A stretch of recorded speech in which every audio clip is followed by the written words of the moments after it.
যে ৬টি গুণ আপনাকে সমাজে সম্মানিত করবে। ১. সততা ও নিষ্ঠা। যে কোনো কাজে সৎ থাকা এবং নিজের দায়িত্ব নিষ্ঠার সাথে পালন করা আপনাকে সমাজে সম্মানিত করবে। ২. ধৈর্য ও সহনশীলতা। প্রতিকূল পরিস্থিতিতে ধৈর্য ধারণ করা এবং অন্যের প্রতি সহনশীল আচরণ করা মানুষকে সম্মানজনক অবস্থানে নিয়ে যায়। ৩. বিনয়ী ও নম্রতা। অহংকার পরিহার করে বিনয়ী ও নম্র থাকা একটি বড় গুণ, যা মানুষের শ্রদ্ধার পাত্র করে তোলে।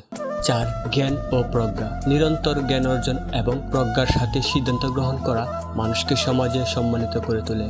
৫. শ্রদ্ধাবোধ ও সহযোগিতা। সকলের প্রতি শ্রদ্ধা ও ভালোবাসা পোষণ করা এবং প্রয়োজনে একে অপরকে সহযোগিতা করা সামাজিক বন্ধন দৃঢ় করে ও সম্মান বয়ে আনে। ৬. দায়িত্ব ও কর্তব্যবোধ। নিজের সামাজিক, পারিবারিক ও পেশাগত দায়িত্ব কর্তব্য সম্পর্কে সচেতন থাকা এবং তা যথাযথভাবে পালন করা ব্যক্তির সম্মান বৃদ্ধি করে।